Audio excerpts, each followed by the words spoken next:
Well, hello everyone, and thanks for joining me. I'm Laura McIntosh, and we're cooking it up and bringing it home to you, nice and fresh.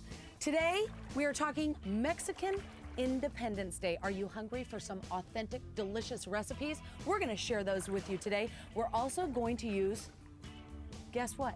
Corn. Right now, I'm standing in an irrigation ditch because corn need a tremendous amount of water. We're also going to introduce you to the chef. Carolen Barrett is going to show us some authentic recipes that you can do at home for your celebration.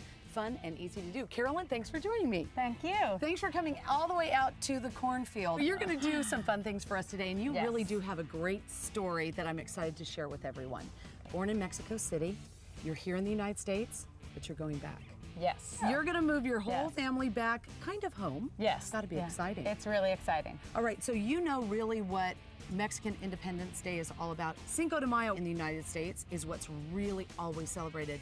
But Mexican Independence Day is truly their celebration. It is. That is when they had their independence from Spain, and that is sort of our 4th of July. Yeah, it really is. And so I know here at home, our 4th of July, as you know, is big with barbecues. Your cuisine must be delicious from Mexico. I hope so. Share with us what we're gonna do today. What are our We recipes? are going to cook a pozole that I have lightened up a little bit for American palates, Oh, but good. pozole Okay. is generally cooked for big celebrations all over Mexico. Good. I've made mine with chicken and tomatillos as opposed to pork, which is the traditional meat in okay. there. All right. And I've used a lot of fresh produce because it's summertime and because there's lots of fresh stuff out. So She's being very, very modest because you have a garden and you cook fresh from that all the time. I so. try to as much as I can, Yes, and yeah. it's really great. I've brought a few things from my garden today, Wonderful. actually, some herbs and some zucchini and a couple other things. Now, let's start our first recipe. Okay, Share with me great. what you're going to do. I'm going to start out with the chicken, and I'm Okay. going to brown that. So I'm going to take a little of my olive oil, probably And- 2 or 3 tablespoonfuls to start that out is probably fine. What we need, and then share with us as far as the chicken that you like to use, and do you leave the skin on? Do you take the skin off? What's kind of I your... leave the skin on to start this recipe because I like to render the fat. It offers a lot of flavor Yes. for the final dish. When I serve it, I will then take the skin off because then the skin gets sort of soggy in the broth, and that's not so great. I usually use thighs because I think they are the most flavorful meat, and Yes. they're my favorite, but breast would be fine as well. Okay, so I'm just gonna oil, start- no garlic, no Just salt and oil, pepper? because Okay. all the garlic and all the rest of that's going to go into our Later. broth when we're done. So And- I'm just going to put this in here. All right, and you haven't seasoned your chicken at all? No, not at Okay. all. All right.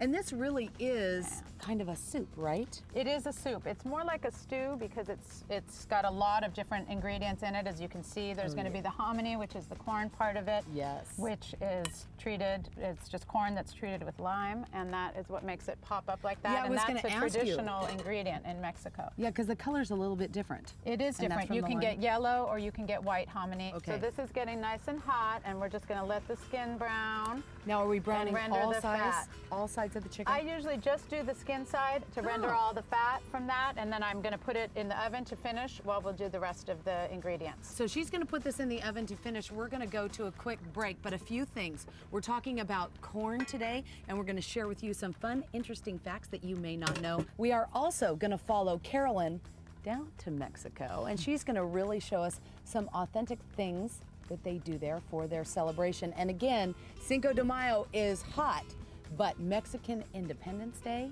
is hotter. We'll be right back. Well, thanks everyone for joining us back. We did 2 things while you were gone.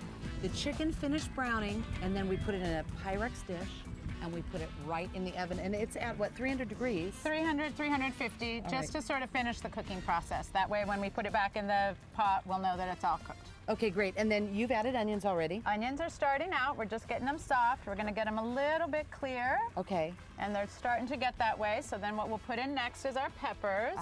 All right, and then I stand corrected too, Carolen, because you didn't move to Mexico City till you were 3. I was 3 years old, yes. All right, so you actually were raised on the East Coast. I was born in New York City. Aha, Yes. New Born York in New girl. York City. Went to Mexico City. And then been California ever since. Ever since. Yeah. Okay, all right. But here's the treat. She's moving back.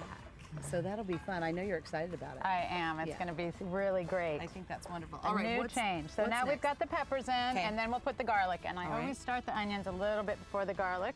What I'm gonna do now is put a little bit of cumin in. Now, I use ground cumin. I like to toast mine and grind it.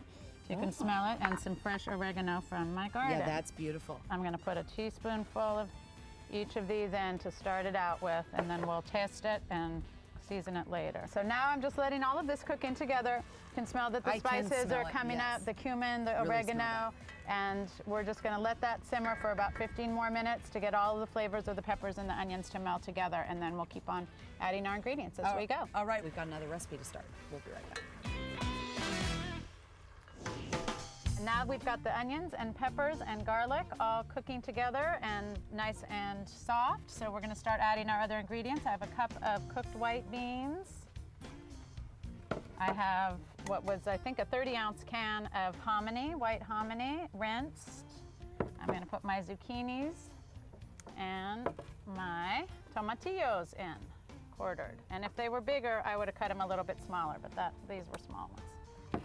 And then we're gonna stir all this in and let the liquid come out of the vegetables and cook for about another 10, 15 minutes, and then we'll put the chicken back in and put some water in to make our broth, and then we'll season it and let it simmer for a little while longer. Now we were putting all the chicken from the oven into the pot. That looks beautiful. You used all the juice too, right? I used all the juice that was at the bottom to add to our broth. Great. And now I'm going to mix it around a little bit and put some water in there to make the rest of our broth. And then we're going to put the top on that pot. Beautiful.